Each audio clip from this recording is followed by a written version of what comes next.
Bah, tenez, je l'avais aussi. Donc, alors, vous exercez. Merci. Avant de commencer, je sais pas si ça marche, avant de commencer, je voudrais vous signaler la présence dans la salle de Salim Soulivari, qui est le gardien du Stade de France, qui a empêché l'attentat au Stade de France. Il peut te lever. Voilà.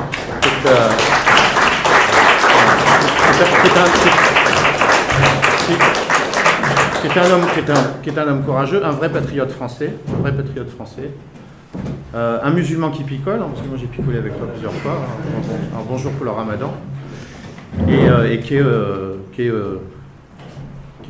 prouve que oui, il reste un espoir quand même en France si lui n'est pas intégré, je ne sais pas qui l'est. Pour commencer, moi j'avais une anecdote. Je suis venu en métro tout à l'heure et j'ai, sans le faire exprès, bousculé une jeune femme voilée dans le métro et qui m'a dit, alors elle s'est retournée avec son... Je lui ai dit pardon. Hein.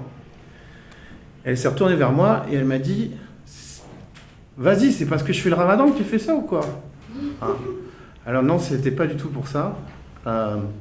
Ça fait partie des petites choses qui, au fur et à mesure,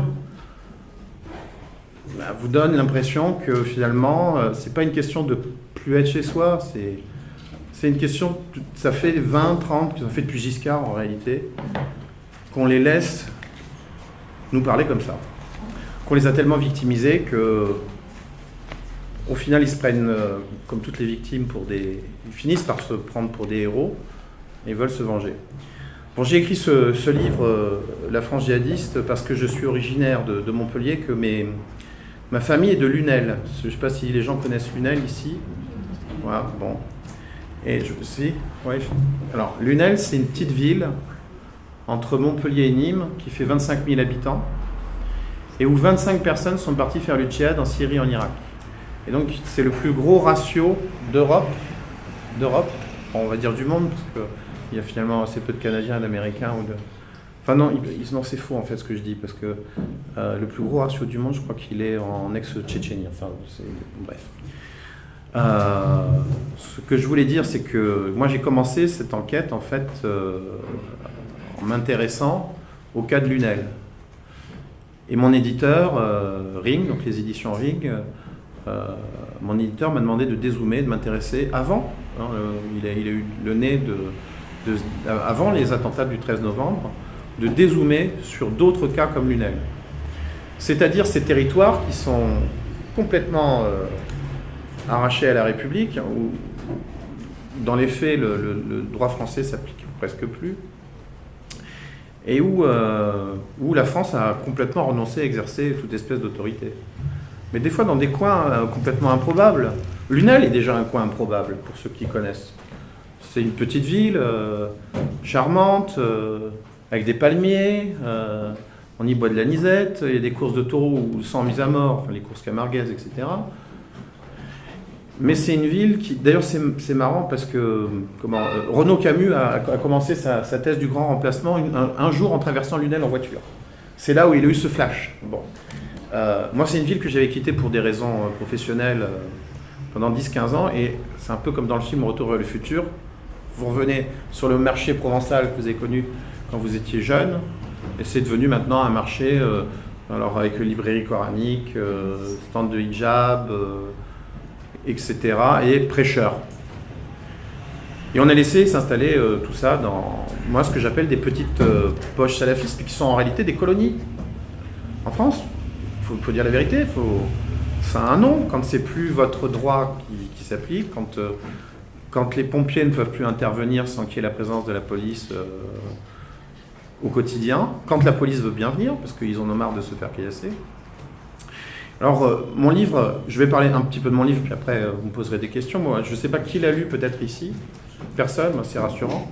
Personne l'a lu pour l'instant. Bon, il faudra le lire. C'est pas un livre... Moi, j'ai pas voulu faire... Je suis journaliste par ailleurs. Je suis journaliste, je collabore à... Alors, c'est un mot qu'il ne faut pas prononcer ici, collaborer, mais je collabore. Désolé pour l'humour, non, mais... je collabore à Valeurs Actuelles et à Réforme. Réforme est l'hebdomadaire protestant de gauche, un peu comme La Croix, qui fait que je travaille à la fois pour la droite dite catholique et puis pour la gauche protestante, ce qui fait de moi un type pas du tout idéologue, Je ne crois qu'aux faits, je ne crois qu'au terrain. Ce qui fait que pour ce bouquin, j'ai pas utilisé de coupure de presse. Je suis allé sur place, j'ai fait des milliers de kilomètres. Je suis allé à la rencontre des pires imams qu'il y a en France, dans les pires mosquées, parfois avec certains problèmes, et sous ma véritable identité. Ce qui fait de moi aujourd'hui une cible magnifique pour eux. D'abord parce que j'ai un nom de famille qui est juif, je suis journaliste et je m'en prends à eux. Triple cible. Bon. Mais je les ai bien eus parce que au final, ils étaient quand même, avant le 13 novembre, ils étaient toujours dans une perspective de séduction. Un peu comme ils font avec leurs ouailles. C'est-à-dire, ils étaient contents de rencontrer un journaliste pour expliquer combien la société occidentale était dégoûtante, décadente, etc. Enfin, vous connaissez les mots, le pays de la perversion et de la débauche. Et je me suis aperçu, le livre le montre, donc sans idéologie réellement sans idéologie, c'est-à-dire que je ne suis pas un partisan, par exemple, des théories de Renaud Camus, parce que par exemple dans ce quartier, ici, il n'y a pas de grand remplacement.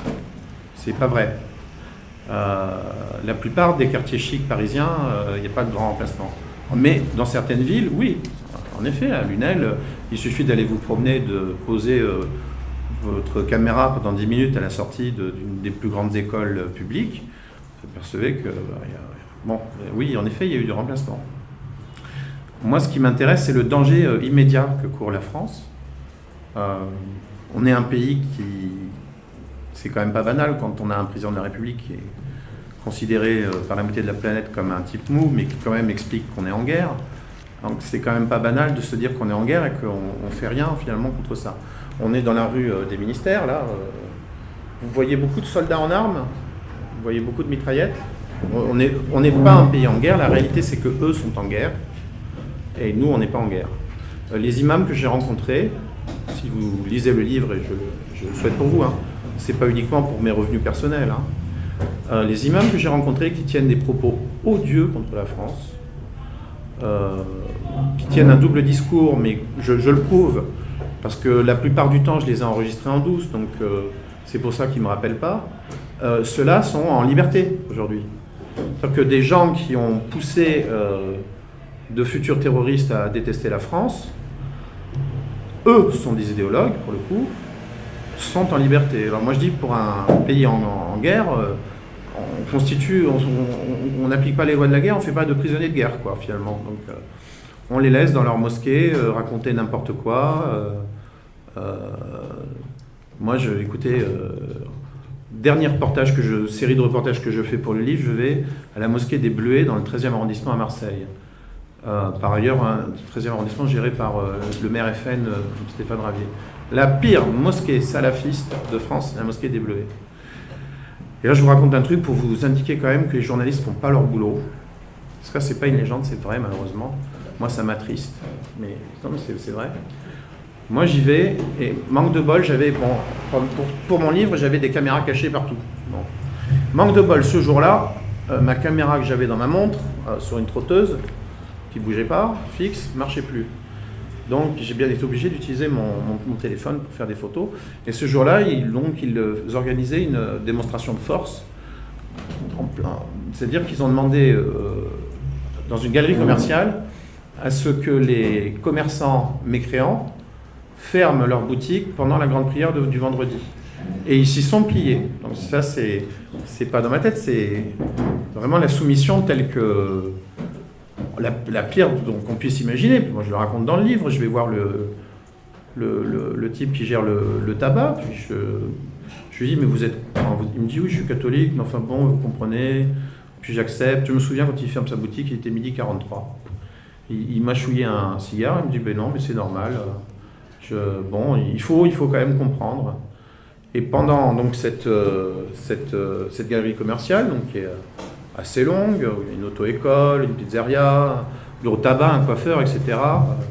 Les gars, ils fermaient les grilles pour que, à l'intérieur de cette galerie, puissent être déroulés des tapis de prière. Je ne dirais pas que c'est pire en ce moment, parce que pendant le ramadan, ils sont tellement nombreux qu'ils vont même prier sur le toit de la galerie commerciale.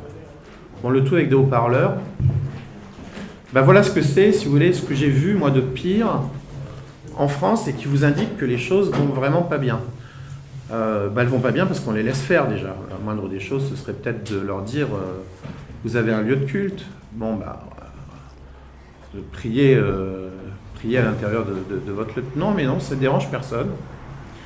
Le pire, c'est que ça se faisait sous haut-parleur. Non seulement ça dérange personne, mais les gens se soumettent à ça.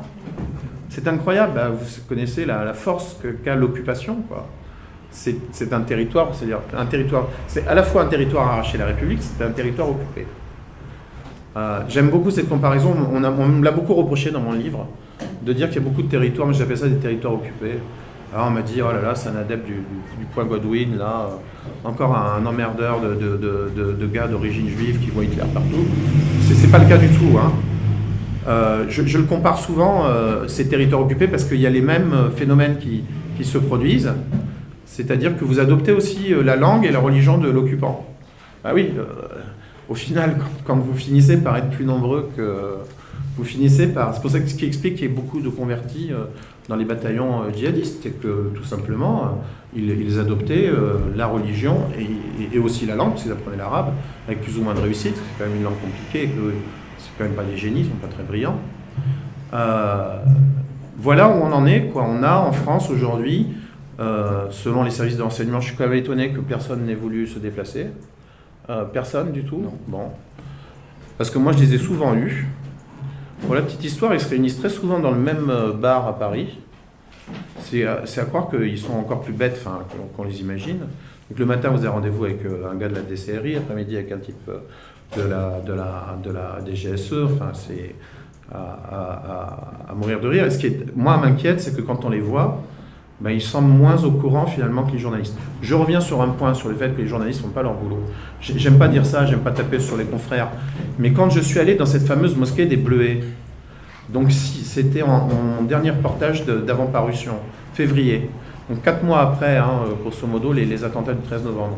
Boum, manque de chance, je tombe sur un prêche où l'idée était de dire que le djihad était la plus belle récompense, enfin celui qui faisait le djihad aurait la plus belle récompense. Tout ça au haut-parleur. Vous voyez à quel point Bon, manque de bol, j'étais là, j'ai enregistré le prêche, ça s'est très mal passé. Et l'imam et le président de la mosquée des Bleuets m'a demandé voulait que j'efface mes photos et que j'avais un enregistreur sur moi aussi. Bon, celui-là était pas visible, mais m'a dit j'espère que vous enregistrez pas notre conversation. Puis il m'a fait ce qui était bon. Et puis il m'a fait la leçon en me disant vos collègues de Paris Match, eux au moins ils ont la politesse de se présenter avant, comme ça on peut leur préparer un prêche pour eux. Non mais là mais je l'ai eu plusieurs fois ça. Je l'ai eu à la mosquée à la mosquée des Mureaux, ça aussi, ce discours-là. J'en ai fait un papier d'ailleurs dans Atlantico cette semaine, où l'imam de cette mosquée, vous savez, les Mureaux, de là où était originaire ce pauvre couple de policiers tués froidement par un fou d'Allah. Idem, à la mosquée des salafistes des Mureaux, on m'a dit, à France Inter, au moins, ils nous laissent écouter le reportage avant diffusion. Moi, je sais que j'ai des confrères et des consoeurs qui font ça. Je trouve ça scandaleux. Je trouve qu'on devrait leur confisquer leur carte de presse. Je trouve qu'il manque un ordre des journalistes chez nous, où on puisse réellement suivre vraiment une charte de déontologie, dire que non, vous ne faites pas écouter, vous ne faites pas relire avant, vous ne faites pas écouter votre reportage avant si c'est de l'audio, et puis vous ne vous annoncez pas avant. Vous êtes tout à fait libre d'aller écouter surtout un prêche qui s'exerce en public et au haut-parleur. Et au haut-parleur, vous êtes parfaitement libre d'aller à Marseille, à la mosquée des Bleuets, écouter des gens déverser leur haine contre l'Occident. Non, moi on m'a expliqué que c'était pas bien, qu'à Paris Match, eux, ils avaient compris le truc, et que finalement, il y avait un terrain d'entente, on leur préparait un petit prêche gentil, pour leur dire la République c'est génial, le vivre ensemble c'est superbe. Et c'est ça, moi, qui me fait peur, c'est-à-dire jusqu'à quel point c'est du flan ce qu'on entend quand ils nous parlent de vivre ensemble, jusqu'à quel point on peut croire les imams dits modérés, qu'on ne voit pas beaucoup finalement dans le combat. Moi j'ai reçu Alors, je vais pas tous les mettre dans le même panier parce que c'est pas tout à fait vrai. Mais en fait, j'ai quand même reçu beaucoup de coups de fil d'imams, dits modérés, ayant lu mon livre et disant « Monsieur Mindel, enfin quelqu'un qui tape sur les salafistes. » Mais je dis « Mais écoutez, mais très bien, mais venez avec moi faire une conférence ou un débat. Affichez-vous avec moi. » Ah non, moi je veux pas, je prends pas de risque. Alors moi j'explique quoi? Alors les risques finalement c'est pour les laïcs, pour les gens comme moi, quoi, pas pour eux. Le pays, vous parliez de guerre civile, je sais pas, peut-être un peu fort, en tout cas il n'est pas uni. Et moi je dis tout le monde est enfin c'est le propre d'une guerre, quoi. Je veux dire, on est en guerre contre des salopards, tout le monde doit faire cette guerre. Musulmans, pas musulmans, laïcs, pas laïcs, voilà. Mais quelqu'un qui vous dit je peux pas m'afficher, il me tutoie en l'occurrence cet imam, il a été sympa, il m'a balancé plein de trucs pour le bouquin, heureusement qu'il était là lui aussi. Il me dit, je peux pas m'afficher avec toi, est-ce que tu comprends? Je risque de prendre une balle. Donc la balle, elle est pour moi, elle n'est pas pour lui. Et c'est ça, c'est-à-dire que c'est un pays désuni, où finalement, c'est aux journalistes rouquins d'aller enquêter, et à l'imam modéré de baisser un peu, en plus de ton, de modération en ce moment, parce que c'est que pendant le mois de Ramadan, c'est vrai qu'en ce moment, les prêches, c'est les pires qu'on puisse entendre. Même dans les mosquées, dites modéré. Il y a un vrai article à faire, de fond, un reportage. Il y a des journalistes qui sont présents ici, ou pas? Vous travaillez pour Asie Express. Oui. Ah oui, d'accord, oui, on en a parlé. Oui. Eh ben, voilà, il y a un truc. Ce que je découvre là. Alors, il faut aller voir les prêches des mosquées modérées en ce moment en France, c'est-à-dire les fameuses mosquées républicaines. Pas une condamnation du djihad. Pas une condamnation des radicaux. Pourquoi? Parce que c'est le mois du cash flow, le mois du Ramadan. Si vous voulez, ce mois-ci, qu'on vit en ce moment, est le mois de la distribution de l'aumône, etc. Et donc, si vous avez un discours dit trop républicain, tous vos fidèles radicaux, c'est-à-dire ce qui veut dire la majorité finalement, si vous faites le choix du cash, vous vous adaptez au discours. En ce moment, c'est tartiné, y compris chez les modérés. Moi, je n'ai pas le temps en ce moment de le faire parce que je suis en promotion pour mon livre, etc. Et puis par ailleurs, maintenant, mon visage est connu, donc j'ai pas envie d'avoir de soucis. Tu sais, c'est pas agréable de recevoir des lettres. Bon, j'en reçois pas beaucoup, mais il m'arrive d'en recevoir. Gros port, on connaît, on va te mettre un coup de couteau dans le... Voilà, c'est pas agréable dans la rue de se dire, moi je me suis fait cracher dessus. C'est pas agréable, donc j'ai plus envie de le faire, mais je suggère ce reportage, mais de terrain, d'enquête. C'est pour ça que j'insiste sur le fait que je ne suis pas un intellectuel, je ne suis pas un idéologue. Mon auteur préféré en termes de journalisme, c'est Malaparte, Curzio Malaparte, le correspondant de guerre italien qui a écrit Caput. Personne n'a lu jamais Caput, vous l'avez vu, Caput de la peau. Et voilà quelque chose que j'ai un peu fait avec... j'ose pas dire le même talent littéraire, mais vous jugerez vous-même. Quand il allait à la table des pires salauds, des pires nazis, pour rendre compte de ce qui se disait en temps de guerre. Le bouquin Caput est sorti en 1944, la guerre n'était pas finie. On savait déjà ce que Hans Frank racontait à table. J'ai fait un peu pareil avec les salafistes. Écoutez, il y a ce site qui s'appelle Dôme et Minaret, j'en profite, je crois j'espère que ce sera sur YouTube, qui m'a envoyé un jour un message pour me dire « Vous êtes un drôle de salaud, vous, parce qu'on vous a invité 2 fois au couscous, quand même. Et vous écrivez sur nous qu'on est des... » Alors, c'était pas Dôme et Minaret, c'était la mosquée de Lunel, elle n'était pas contente, parce que cette fameuse mosquée, pendant 10 jours, le pays était déjà en état de guerre, donc en état d'urgence, pardon. C'est vrai que en état d'urgence, il n'y avait plus de directeur de mosquée, plus d'imam. Les radicaux avaient pris les clés de la mosquée et se réunissaient le soir. C'est-à-dire, ils avaient les clés et ils choisissaient entre eux un imam. Puis le soir, ils s'installaient sur les tapis de prière. Écoutez, j'étais avec un jeune journaliste, parce que j'ai été brièvement enseignant de journalisme à l'école de Montpellier. Et donc, j'avais pris un de mes étudiants arabophones, qui était aussi correspondant de El Watan. Il n'en revenait pas que la France, vous voyez, un Algérien voit ça, et dit, mais pendant la décennie sanglante en Algérie, on ne laissait même pas faire ça, quoi. Et il voyait ça. Et donc oui, moi je regrette, si vous voulez, la division dans le pays. Elle est entre ceux qui sont en effet dans les idées, quelles qu'elles soient, comment dire, islamophiles, j'aime pas le mot islamophobe parce que c'est un mot qui correspond à rien pour moi, dans la mesure où une phobie est par définition irrationnelle et que pour le coup, il y a de quoi avoir peur et donc elle est rationnelle. Donc, peu importe, j'étais avec ce jeune journaliste musulman, il n'en revenait pas de ce que la France laisse faire. Ça continue aujourd'hui sous l'état d'urgence. On fait signer maintenant, il faut le savoir, aux mosquées qui ont été fermées brièvement, des chartes républicaines. Vous vous engagez à ne pas prôner le djihad. Vous vous engagez... Non mais il faut voir les textes un peu qu'on leur fait signer. Vous vous engagez à ne pas leur parler des 72 vierges. Vous vous engagez... Enfin, ça fait beaucoup de trucs. Mais les types, ils sont pas fous. Ben, ils signent tout de suite. Ils tiennent à leur mosquée. Et ce qui se dit à la mosquée...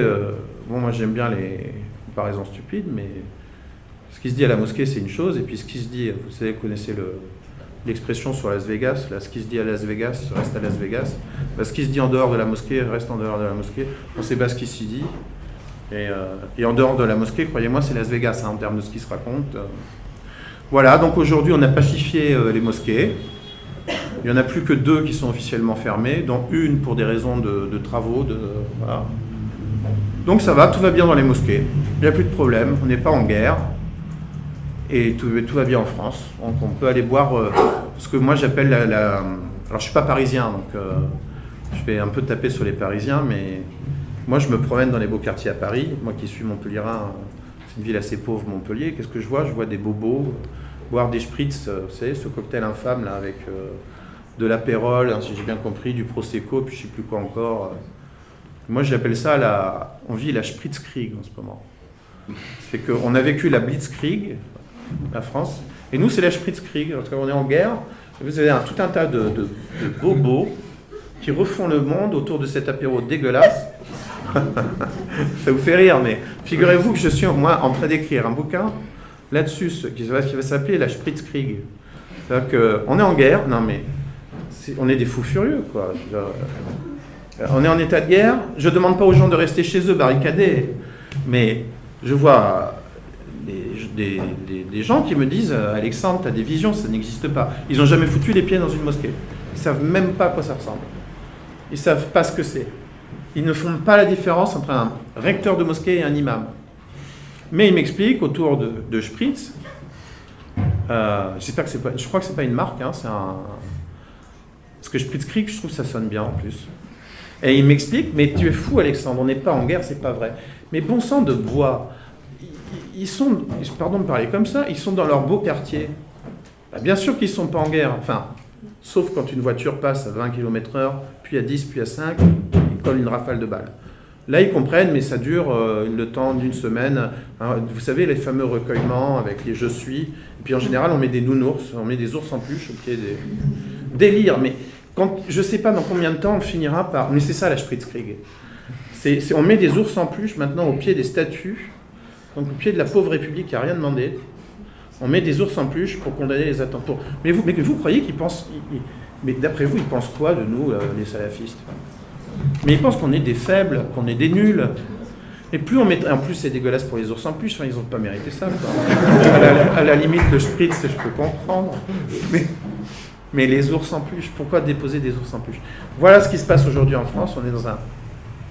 Je dresse un état des lieux dans la France djihadiste qui n'est pas marrant. Mais il y a quand même des passages. On me l'a reproché dans certains articles. On m'a dit, je ne sais plus quelle crétine de LCI m'a interrogé là-dessus. Boum, procès en... Mais je n'ai pas dit son nom. Donc, sinon, je vais avoir un procès pour injure. Il m'a dit, mais vous vous rendez compte, monsieur Mindel, vous les ridiculisez. Je dis encore heureux que je les ridiculise. Vous voulez quoi que... L'interview a disparu un jour, puis elle est revenue. Enfin, vous pouvez la voir sur ma page Facebook. Je vous invite à la regarder, Alexandre Mindel sur Facebook, ou la page de la France djihadiste sur Facebook où l'interview y est. Moi, alors pour revenir à Malaparte, qui est mon auteur préféré, c'est formidable ce qu'il avait fait. On lui avait fait le même reproche aussi. On lui avait dit, mais vous ridiculisez tous ces nazis. pourquoi vous faites ça? Parce qu'ils sont parfois, d'une certaine manière, assez ridicules. Mais le pire, je crois, dans cette affaire, c'est que c'est nous qui sommes plus ridicules qu'eux. Parce que pendant qu'on discute là, et il n'y a pas de spritz prévu, là, après, non. Ben non, il n'y a déjà pas de climatisation, donc s'il y avait un spritz... nous, pendant qu'on discute là, eux, ils font la guerre, ils se préparent. Alors vous allez me dire, oui, vous forcez le trait, enfin, on a quand même l'armée avec nous, etc. Attendez, faites le ratio. Hein. En comptant toute force de sécurité, tout le monde, militaire, je compte tout le monde, hein, les militaires, la police, tout le monde. On a 500 000 personnes sur le territoire pour assurer la sécurité de 65 millions de Français. Et en face, ils sont 15 000 à être considérés par les renseignements comme susceptibles de passer à l'acte. Donc bon, on a quand même une armée contre nous, contre qui on ne fait pas grand-chose. Parce que si on commençait à faire quelque chose, à ce moment-là, tous les amateurs de spritz, des beaux quartiers, diraient, mais attendez, et les droits de l'homme? Mais qu'est-ce que vous faites, monsieur Mindel, Mais pourquoi vous pensez... Moi je dis, on est en guerre, on ne fait même pas de prisonniers de guerre. Alors, il ne faut pas appeler ça une guerre, il faut appeler ça une Spritzkrieg. C'est une Spritzkrieg. Ça n'a rien à voir avec la guerre, c'est autre chose. On boit des verres entre deux attentats. Et le jour, peut-être qu'un jour on comprendra. Et bon, pour ça, moi, ce que j'annonce, bon, il y a même des dessins dedans qu'on m'a donné. Là. Les gars, ils font des dessins d'attaque de village. Ils veulent s'attaquer à la France profonde. Ça les excite. Moi, je pense que le jour où ils vont taper dans un village, une espèce d'Oradour-sur-Glane djihadiste, ou des enfants, parce qu'il y a bien eu une attaque d'école, en effet, à Toulouse, avec Mohamed Merah, mais excusez-moi de le dire, ça a moins frappé les esprits, parce que les pauvres gosses qui sont morts étaient juifs, et que les gens se disaient, moi, mes enfants ne vont pas à l'école confessionnelle juive.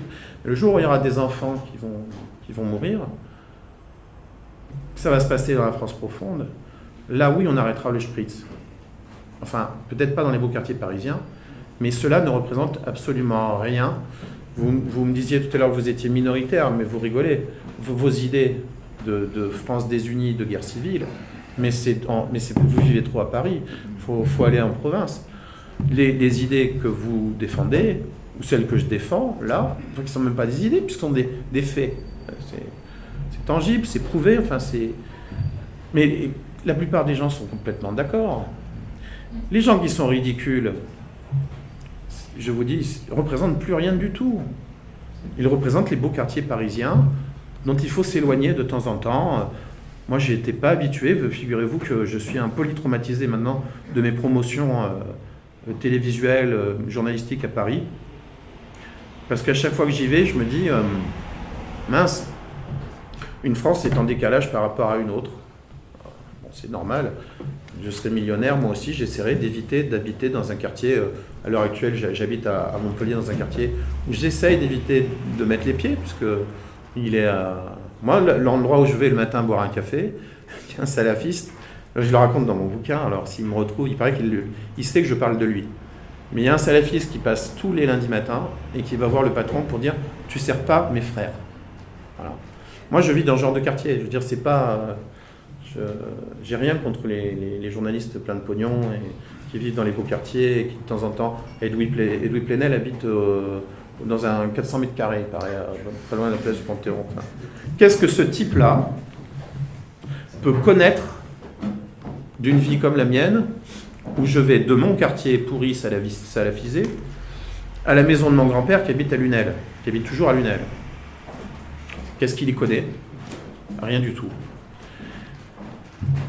D'où l'intérêt de connaître les faits, d'où l'intérêt d'aller voir ses interlocuteurs. Il y en a qui sont très sympas. Moi, j'ai vu les pires salauds qui peuvent être parfois sympas. J'ai interrogé, passage rigolo du bouquin, l'imam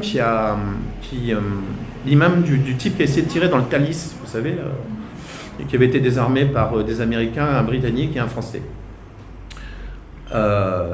Et ben lui, très sympa, il m'a dit, bah ouais, mais il avait un projet, après vous n'êtes pas d'accord, mais il avait quand même un projet de vie, et puis il faut voir ce que l'Occident fait.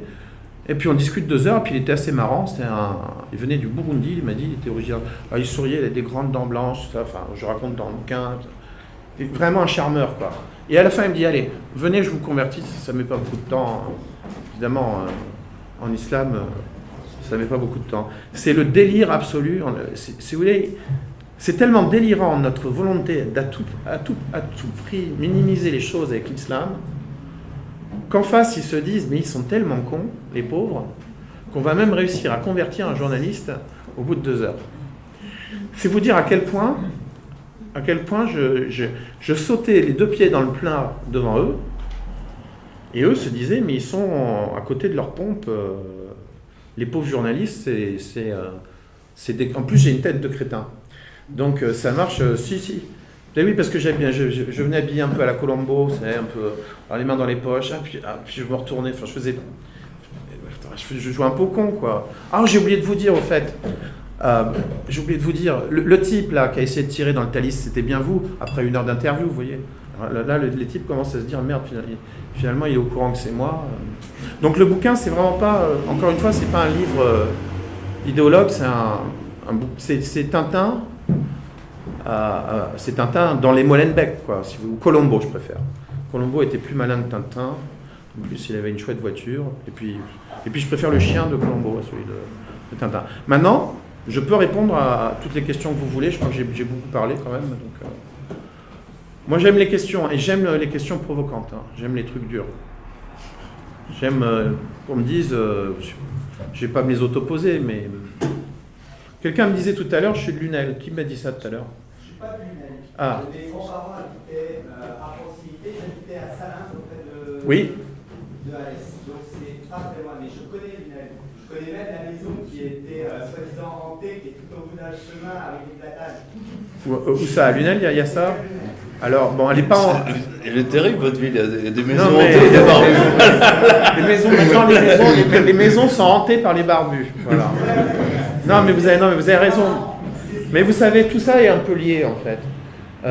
D'abord, Lunel est une ville où il y a énormément de chômage. Les gens s'emmerdent. Il y a 10 ans, ils voyaient des fantômes. Maintenant, ils voient Allah. Voilà, il n'y a pas... Voilà, vous avez le chemin est comme ça. Mais, oui, mais d'une certaine façon, ils ont gagné en profondeur. Je vous donne un exemple frappant sur Lunel, de catastrophe sociale. Le maire, il y a 15 ans, décide de créer 25% de logements sociaux au centre-ville de Lunel. Alors, le truc hyper intelligent, tous ceux qui avaient un peu de pognon se sont barrés. Tout le centre-ville s'est salafisé à une vitesse gigantesque. Et un jour, ne subsiste plus qu'une boucherie traditionnelle dans le centre-ville de Lunel, où le pauvre boucher qui s'appelle Loulou dessine des petits cochons sur la vitrine. Malheur à lui, une famille voilée passe voir le maire. C'est-à-dire, vous voyez, c'est déjà le début de la collaboration, quoi. En disant, nous, ça nous choque, quoi. Enfin, du point de vue de notre religion, déjà, ils vendent du porc, et puis en plus de ça, il y a des cochons. Qu'est-ce que c'est que ce truc? Donc le maire va le voir, ce fameux Loulou, et lui dit, je sais que tu as un petit problème d'impôts locaux, on règle ça si tu effaces tes cochons de la vitrine. Eh bien, il les a effacés, parce qu'après tout... Et aujourd'hui, quand on passe devant la boutique, devant la boucherie, eh ben, on voit encore derrière la peinture, ça va finir comme les grottes de Lascaux, là. Non, mais on va finir par faire de l'archéologie sur ce qu'était justement la France avant. C'est-à-dire, vous voyez, c'était encore, tu vois les traces, mon petit, du cochon, là? C'est quand c'était encore la France. Mais on en est là aujourd'hui. Et ça, voilà les exemples. Oui, vous dites 15 000, c'est pour toute la France. Oui, c'est pour toute la France. Et combien il y a sympathisants derrière? C'est-à-dire que moi, j'ai pas de... Déjà, le chiffre 15 000 inclut, il faut être honnête, le chiffre 15 000 est un chiffre maximum, honnêtement. Non, mais c'est-à-dire de gens susceptibles de passer à l'acte. Parce qu'après, les sympathisants... Non, mais d'accord, mais les sympathisants, ils comptent dedans des gars qui ont parfois liké sur, vous savez, mis un like sur une page Facebook avec marqué mort aux juifs. Mais ça... déjà, vous avez la moitié des dieudonnistes, vous pouvez les compter comme sympathisants, quoi. Mais 15 000 qui sont prêts à passer à l'acte, c'est beaucoup. Hein. C'est plus que le nombre de soldats français professionnels qu'on a envoyés pendant la guerre du Golfe. Hein. On en avait envoyé 12 000. Donc, et je ne sais pas si vous vous souvenez de l'opération, enfin, c'était énorme à l'époque. Hein. C'est vraiment la dernière grosse opération militaire française. C'était la guerre du Golfe, de celle de 90, 91, oui, mais il envahit en 90 et on intervient en 91, en février, ouais. Il envahit le Koweït en août 90, il envahit, et on intervient quand il ne respecte pas qu'on appelle ça, l'ultimatum en 91.